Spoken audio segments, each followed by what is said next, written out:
Now, as I said, we judge the judges. Now, this cell phone video caught a Georgia judge threatening people with jail if they can't come up with bail money. Now, in this case, it's trying to spotlight on the problem of people getting incarcerated simply because they can't come up with a few $100. $630 you've got to pay. $630. You're not working, you don't have any money here tonight, you're going to have to figure out a way to get this paid. Do you understand me? Yes, or you're going to go to jail, one or the other. You can pay what you have, you can call whoever you need to call, go to an ATM if you need to, do what you need to do, call friends, call family, call your employer. But until you get $300 here tonight, you won't be able to leave. So what if he goes out and robs someone to get the money? Is the judge an accomplice to the robbery? Is he aiding and abetting the robbery? So you got to do what you need to do to come up with that money. So as he goes out and robs somebody? All questions I never considered. But man, well, it's true. Fair enough. But is this how it's supposed to work? We've talked in this program. We've had people that have spent literally 2 years at Rikers because they can't come up with bail, not because of their crime, but because they can't come up with $1,500 or whatever the case may be, sometimes less, hundreds of dollars. How is it supposed to work? How's the law supposed to work versus what I just heard in that Georgia courtroom? Bail primarily exists to make sure you come back to court, that you avail yourself of the court's process. And unless you have a history of not coming to court... So it's a deterrent to flee? Absolutely. Unless you have a history of not coming back to court or you're facing an extremely serious case, there ought to be a presumption that you're going to be released without bail. If you're charged with a significant case where you're looking at a lot of jail time or a case that involves a lot of violence, there should be some bail. And you can look at the person's tied to the community. Are they going to come back? But if you just listen to this judge, the suggestion that you can go to an ATM, if the guy's not coming back to court, once you let him out to go to the ATM, he's not coming back anyway. This isn't bail, though. These are just traffic violations. Right. He's a scufflaw. It's debtor's prison. He's got to pay the money or he's going to jail. Well, what so does happen it's Georgia. sometimes in some of the smaller locales, so as if you drive across this country, you come to some really small towns, the towns maybe 100 yards wide, and sometimes people don't come back. So you're from out of state, you may not come back. Well, Can you blame him for not coming back to that town with that judge? Could you blame him if he took off? No, but literally, you confiscate the car if somebody's driving, well, depending on if it's suspended license or whatever else, until they make. But you can't throw somebody in jail because they can't pay. Well, one of the other things that happens is they confiscate your car, they put it in an impound lot. If you're not a wealthy person, and say maybe somebody like this guy who maybe can't make the $300 bail, they charge you a towing fee and storage fee of $50 a day. How much so money do you think after he a has while, in the ATM? you have an older car. Your older car is worth $1,000, okay? And your $1,000 after a month of the car sitting there, it's just not worth getting the car back anymore. So that's a whole other thing, and that happens in New York City very frequently. So you have poorer people who lose their vehicle. The way it works is you are sentenced to a fine, and you have this long to pay. And if you don't pay it within that period of time, there are consequences. The notion that you're going to jail people, and indefinitely, I suppose, until they pay their traffic fines is so abusive. Because let's be honest. It's just a money grab. Let's be honest. It's just a money grab. The four of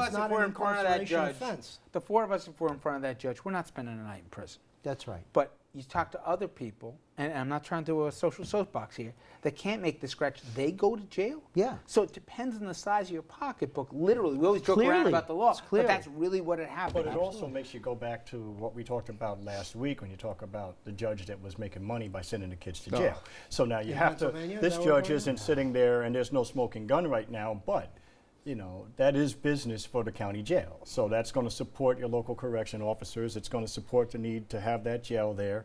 And it's probably a place with a reasonably small population. There's certain cities and there's certain towns in this country, and I've made my way up a few throughways that you know you're going to be writing the check here. They don't care about the points. They don't care about whatever. You're writing the check. So this can be cash cows for folks. All right, I want to get to this one. This is a guy being called the Maverick Judge, okay? Michael Cicconetti. He sentenced some guy, yes, I can't make this up, to a 30-mile walk because she skipped out on a cab fare. He also made someone wear a chicken suit because they solicited a prostitute here. Yes, that's the chicken suit. That wasn't the skipper. So, listen, you know, sometimes You know, you say this is a creative solution to something, and I would argue this is better than locking up somebody if they don't pay the fine. But I know we listen, if for those baseball fans, what was it, Luciano, the old ref who used to do his whole routine here when he'd call a guy out at first base or strike him out. Some guys like to get a little press and attention. I'm sure this judge certainly was likes on a little Nightline, vanity. wasn't he? But do you like Oh, I love judges using creative discretion when sentencing, or no? You know, I think it can be used for youngsters in a creative and productive way as opposed to an overly humiliating way. I think that, you know, alternatives to incarceration, alternatives to criminal convictions should be utilized more and more and more. The chicken suit alternative. The chickens, you know, a 30-mile walk For because skipping a cab for fare. skipped a cab fare. I mean, who walks 30 miles? I mean, Listen, Larry David does, don't But- you remember? but the Well, one- I steal forks from restaurants. It shamed him. It worked. But the one, Great what punishment was it? that was. The person accused of animal cruelty. You know, Yeah, she had was- to go to the trash dump. and And that was clean too the good for smelliest her part for of the- it. That was too good for the animal cruelty. Who does that? I don't know if that's. My question is, I didn't know judges had this kind of discretion. I thought they had guidelines, but they didn't get to kind of make it up as they went along. Well, judges do have guidelines. There's a code of judicial conduct, and the question is whether someone actually holds the judge accountable, That's right. goes to the Judicial Commission, and lots of times you might not do that, and it goes back to what we've talked about before in terms of financial contributions to judges who are running. If you're appearing in front of that judge all the time, maybe you're not interested in, complaining doesn't a about that judge- chicken No, soup. nobody's saying these punishments are legal. These people who took the punishments were given an option of going to jail or doing this. They don't want to challenge the punishment because he'd rather walk around in a chicken suit than go to jail. Well, wait a minute, Mark. Doesn't in Mayo don't judges have discretion? For example, in a conditional discharge situation, don't they have discretion to set the conditions and that the conditions If they're need to be constitutional reasonable? conditions. I agree, but But they there's have no some incentive to discretion. challenge It these, can't be these abusive. conditions. It can't be to demean. In fact, Right, sometimes right. in Well, our we've civil seen rights people wear cases, those placards over the thing like, I steal I forks from stole restaurants." something from whatever, and walk up and down the thing. But you know what? I think most people, if you say you're going to spend a week in jail, you're going to wear the sign, right?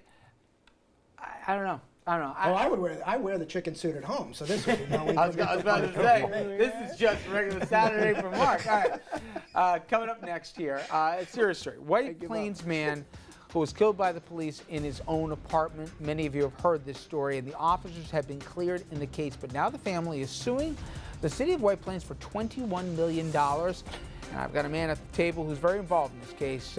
Mayo, one of the attorneys representing the family. We're going to get his take of where the case is going from here.